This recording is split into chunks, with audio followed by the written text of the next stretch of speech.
led to 12 vehicles being used in car swaps, interference. Mm-hmm. It spanned almost 2 hours. The standard response right now for LSPD is to, at some point, open fire on tires. Mm. I'm not a fan of that. Yeah, neither am I. I do not like the idea of opening fire on tires. Howdy. I was trying to brainstorm some ideas as to how we could combat this without using any sort of deadly force. Mm. Only thing that came to mind was EMPs. Oh, Now, I saw the legislation this morning. I like it. oh, okay. Yeah, Bailey Already seen it. sent me a copy. Perfect. Okay, yeah. So we had him draft up some impressive legislation that looks great to me. It sounds like it looks good to you. We did do some testing. I felt we needed something like that as well for the future, just to protect us in case there was any issues brought up. But what are that legislation's looking good to you? It is. Yeah. So, I mean, as far as I saw, it's only in relation to testing. It doesn't actually Correct. suggest it's going to be more than that, but I can imagine it expanding. Right. There's something else that I actually brought up. I spoke to King in regards to like air stuff. Now he kind of understands my philosophy behind it. You know, give people an opportunity. If they blow the opportunity, then they're going to lose the fee that they paid plus the charges. But I also opened up the notion that, hey, we need to be approaching these things differently. If there are helicopters out there today, right, they're being flown without a license. You want to encourage these people to get a license. Part of that encouragement is start flagging down tail rotor numbers. If people own helicopters without a license and they have a pattern of it, you can start an investigation to aim for seizure of the heli, right? Absolutely. The reason I bring that up as an example is I opened it up to a different point. Is like there shouldn't just be this notion of things just magically become illegal, right? And the vehicle swap was an example, right? There are 24/7 robberies. I've sat in the back of cruisers, like I've witnessed it with my own eyes, like 6 supercars for 24/7. Like, are they stealing? Mm-hmm. Like, what are they stealing? A petty amount of things, right? Absolutely. So on one hand, from a enforcement and budget perspective, in my mind, in my viewing of the world, I don't know how to put this, is that a grocery store, it doesn't make sense to invest more than a handful of units. That is because you're responding to the kidnapping and a very small petty amount of theft, right? In the same vein, I recognize that y'all are dealing with like 6+ supercars and all these people over fucking fruits and vegetables or whatever the fuck. You know what I'm saying? So one thing I had been contemplating, and I'm not saying we're going to do this, but rather like fruit for thought, is perhaps there could be a notion that legislatively certain robberies, like a 24/7, they do only have a limited response, say 3 units, right? But equally, if those 3 units observe set number of things, more than 2 vehicles, right? More than X number of people, you literally fuck them into the dirt. And this is a idea I had been floating a while ago, and I want you to kind of cook on this. I call it the star level system, where it's like, what we're doing is we're sort of attacking a problem in 2 different directions. One is limiting a response on the PD side to prevent over escalation, right? Because that is a part of the rock, paper, scissors, right? But in the same vein, so in other words, you limit it. Look, there's 3 cops coming into this, right? But if there's too much, if people are coming in way too aggressively with too much shit, then you fuck them into the dirt. You know what I mean? Why do I need legislation to do that? You probably don't, to be honest. I think the value of legislation would be that it is because the notice is going out publicly, right? So if I was a individual thinking of robbing a 24/7, it is published, known, stamped by the mayor that if I'm going in there and bringing like a shit ton of resources, you're going to get fucked into the dirt, right? So it's removing an excuse, while simultaneously there may be some latitudes given to the police department to do things that may traditionally be viewed as over-escalation in response to a breach of expectation. To be honest, I'm not too fond of this idea right now. Yeah, fair enough. For one, right now it seems like that's something we could change internally. For one, for two, I'm also not interested in using some sort of deadly force on a store robbery either. No, or escalating to that extent. Yeah, no. High speed pits and. No, I was thinking. I guess, what do you mean by? Yeah, no, God, no. I mean, you have the opportunity that, let's say 24, like a 24/7 robbery. Someone comes in with,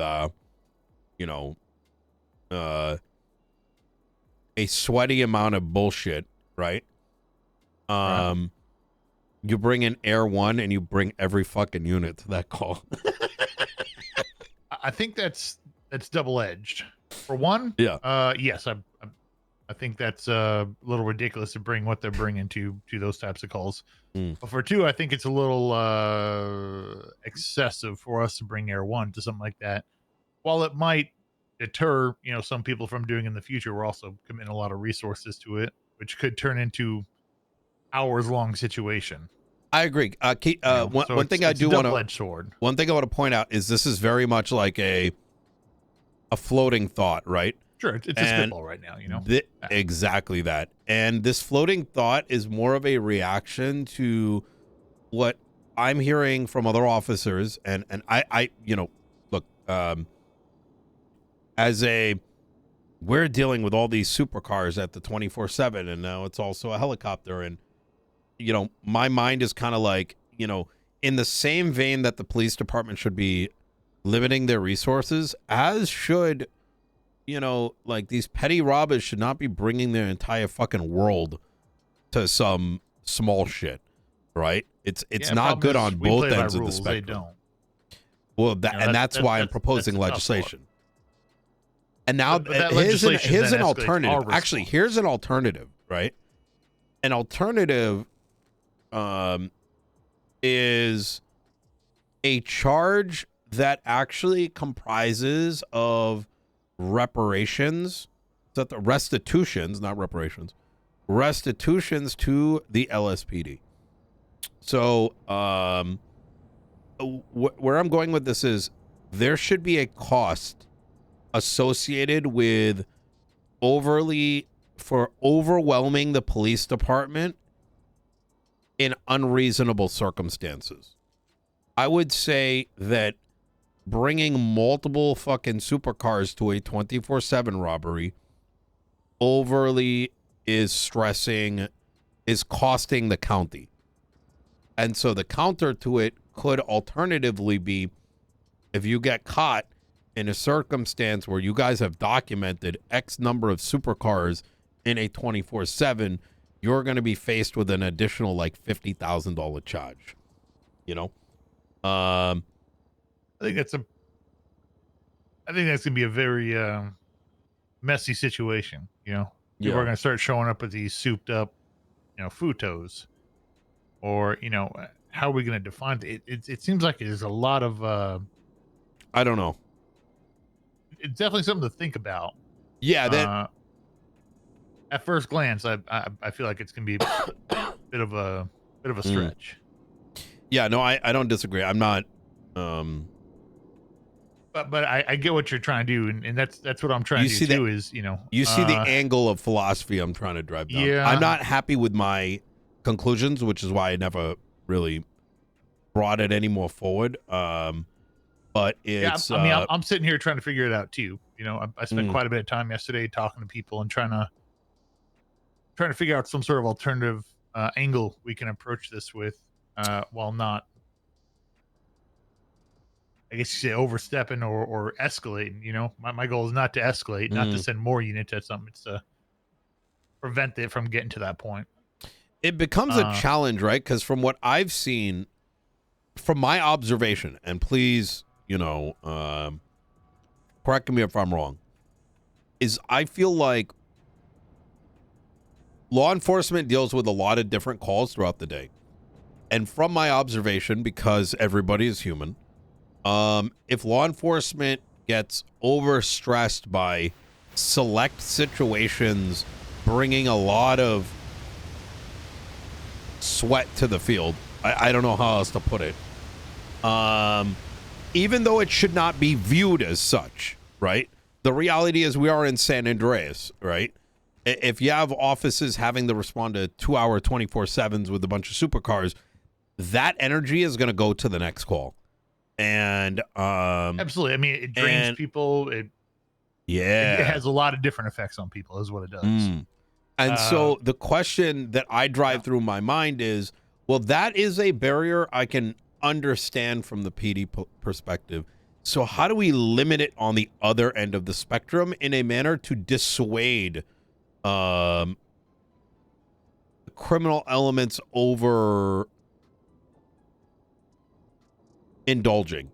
And maybe the answer is, maybe if they bring that shit, you just say fuck it. You know what I mean? Like, In what sense? well, fuck it in the sense that you get the hostage, motherfuckers go bring out like 12 fucking supercars. You say, all right, best of luck, enjoy. Yeah, Enjoy your like a money check or whatever the fuck you stole. I have a hard time with that too. Just letting them walk away too. I understand there's times where that's called for, where you have to, draw that line. But as a standard response, I also don't want that to be the case either. Yeah, Such a touchy situation to it try is. to figure out. It really is. It's awkward, I think, as this third party, let's call it, right? Witnessing there's some like high stakes situation, right?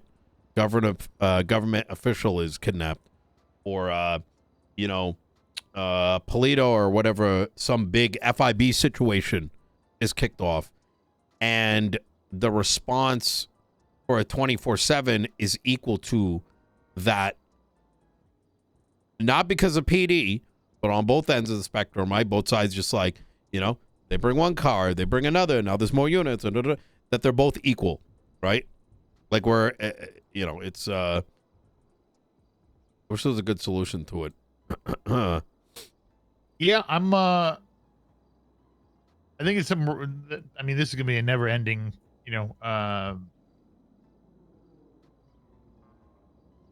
goal to achieve, to try to create something like that. I'm personally right now, just to be clear, I know we said 24/7 quite a bit. The situation that transpired with 12 vehicles was a bank truck situation, a robbery. So a bit more violent than a 24/7, but again, I'm trying to prevent us having to open fire and turn a situation from a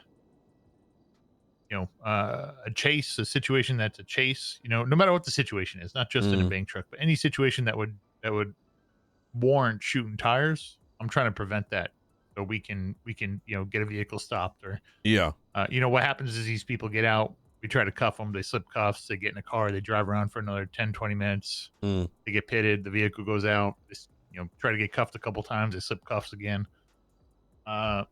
It's about, I guess, shortening the time that they're mobile, and preventing it from turning into some sort of shooting. I definitely I'm really like aiming for right now. I definitely like the idea of like EMPs. You know what would actually, I think you should add to this? I know you've so I'm going to tell you what I was told. And as far as this was direct from God. I call the governor God sometimes. God. Oh, okay. All right. is that we should legislate things in preparation for what we think reasonably could be imported in.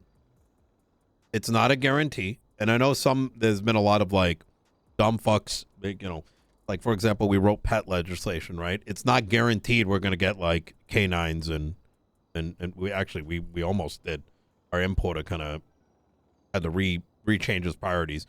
Where I'm going with this is I think you should expand this legislation, maybe in a second draft or even because I'm not going to be able to look at it till Friday. You should get tracker guns. I thought about that. Yeah, I've gone to some conventions over my time and seen they have ones that fire out the front of bumpers, handheld ones. Yeah. Like imagine a long barrel.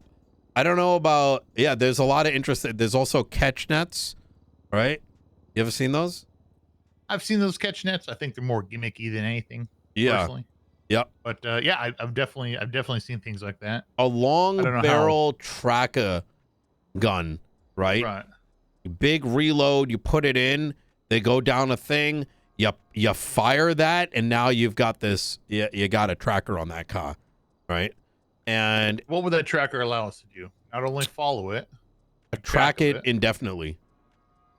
That means that we'd be able to go to wherever it's parked and pull it out too, because it was used in a crime. Is that right? That might be like the one way around it. Maybe it's got a 30-minute battery life.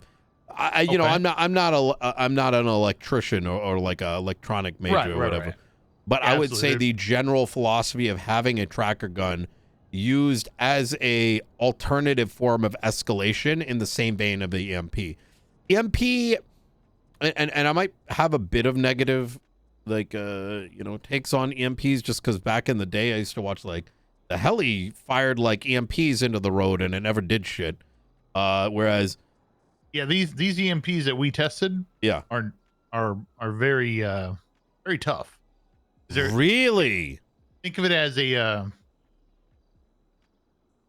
you've seen the movies of grenade launchers, right? Think of it as a EMP contained inside of a cartridge that you shoot. It can bounce, but it takes about 1.5 seconds to actually activate. So you can't hit a car with it. You have to put it where it'll be in 1.5 seconds. It's actually very hard to use.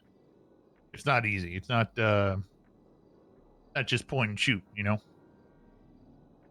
So I like they're very that. hard to use right now. Which is fine, that's how they come, that's how they work. We'd have to get used to that if that's the way ours worked. But I do like the tracking idea as well. That's definitely not a bad idea. So in terms of legislation, I was planning on going down that route, starting with allowing us to test things like this. Yep. Because they are illegal. I would recommend you do it at LSIA for your own protection. Because county versus county, exactly, because it's owned by the state, and I know traditionally there are things that happen there that you might not want to run into. Right. I think doing it at LSIA is a safer option, so you have less potential pushback. What if we said LSIA or Fort Zancudo and we went to the county mayor as well? Lane County. Yeah. I think that's a good idea. Okay. Love it. Get with the sheriff on that and see if they want to push that with the mayor there. I love this line of thinking. I think these are definitely much better than some of the ideas I presented. Like I think trackers, EMPs, these sort of things. These tools make sense. Okay. We make legislation allowing us to use essentially, I'll get with Bailey on it obviously, but allowing us to use trackers and EMPs in our official capacities. That's what we need next, right? Absolutely. And I think in the legislation, because public will see it as a means of an alternative deterrent in cases of whatever higher levels of threat or whatever the fuck. But yeah, All right, good deal. yeah. We'll get working on that. I'm trying to think if there's something else I need to talk to you. What's your take on the case law coming in for qualified immunity? One of my Have cabinet you guys heard helped make anything it about happen. Yeah. Yeah. Well, yeah, he did. Yeah, It he's was quite a surprise. yeah, it's It was good. yeah, I think I would love to see more of that kind of stuff happen, you know? Yeah. It's the good that comes out of a system that's when it's working, you know? Absolutely. There was a bit of a outcry the other night during a shift 3 meeting about the I'll be honest, it Oh, appeared it's that been EMS handled. was leading it. Uh Yes. it's been handled. Okay. So I spoke to I she well, quite frankly, you know, it's San Andreas special, you know, can't read English. Instead of reading, you just come up with a bunch of bullshit. I spoke to the other I spoke to oh, what's her name? Fuck, who's she's like the EMS that everyone trusts. Perry. No, not Perry. Veronica. I spoke to Veronica about it. She understands. I also am aware that one of the judges was flipping a lid on Maeve about like we're legalizing murder and all that shit. I spoke to Robin about it. He spoke to her. Yeah. I also spoke to Jane, no, clown, the clown looking judge, separately and explained in depth as to my philosophy. So I think things are kosher now. I still got to talk to chief of EMS, but fair enough. It was creating a bit of confusion in that room. You know, law is not for everyone. Not everyone can understand law, and sometimes the way it's written, it's hard to interpret. So I don't really hold it against her, but was creating some issues. I think it's reasonable. I think it is reasonable to hold it against a chief of a entire department and a sitting judge. You know, the judge part. That was. It's a public position. And maybe this is a philosophical thing, is we are servants, right? Public servants. Yep. And when we hold responsibility and hold power, we are in positions of power. What we say and what we do and what our actions are hold a lot of weight. And, those sort of... Absolutely. So it's like from that position, I'd say like they need to be a little bit more responsible. Because shit like that, I'll cut their budget down to $100. Like, you know what I mean? And then pay out... right, because that can cause a panic, an actual like, you know what I mean. It could create danger in the city. So, well, I think it was contained to that meeting room, and I think Maeve did a good job of speaking up there. She did, yeah. Maeve's a good one. She was definitely put on the spot during that. That's for sure. From what I heard, is this true? Is that the topic was brought up, but then, she had to kind of like answer. Like, was she who started the discussion? That would be the chief of EMS. Gotcha. Okay. She brought it up, essentially stating that I don't remember the exact angle she took, but essentially saying that it's going to make everything we have and do illegal. It was pretty outlandish per se. The judge got involved. Cops started asking questions. Started getting response from all sides. Either way, I was gonna bring it up like 2 days ago, but I was just like, we gotta wait for the state. Where it currently stands is actually very cooked. I don't know if you saw the city hall, but pretty much the response is bullshit. I saw it as of early yesterday. Yeah, it was. Is there more responses on there? No. It says this legislation will be presented to the state as in the past, defining and limiting parts of the Constitution have been deemed unconstitutional. First off, that's false. Secondly, that's literally what legislation is. Don't we have, isn't legislation, goes to the federal level, then gets constricted more down to the state level, then constricted down more to the county level, constricted down more to the that's exactly city level. So this statement means like half the legislation would be cooked. It's like literally you take the Constitution and then legislation's meant for further defining, and in other cases limiting, and in other cases expanding from the Constitution. That's literally what legislation is. So I will say that I got information outside of this that is kind of very knock on the wall type shit. I think fundamentally, I'll put it like this. Decisions were made 3 months ago with the governor present, and for some reason, nobody told the judges that they're not, mini gods anymore. You know what I mean? And I think that's where it's stemming from. It's that the system is misunderstood. So hopefully soon there'll be some realignment. But good deal. Yeah. Looking forward to it. Sure everyone is. Yep. I think so too. All right.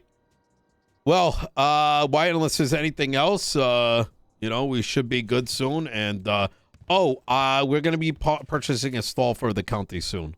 So if you ever want to discipline someone to work a booth, well, you'll have one. All right. Yep. Keep that in mind. Easy. Sounds good. What will they be selling there? What will they be doing exactly? Selling sales? food, cooking food, that kind of thing. I see. So one of those stalls over at Senior Buns. Oh, it's gonna be better. Better. Okay. Yep, that's right. Where's it gonna be located at? I'm gonna leave that as a surprise for now until the things are finalized. All right. But yep. All right, easy. Thank you, Nino. Appreciate your time. Thank you. Appreciate you. You take care. Thank you, Chief.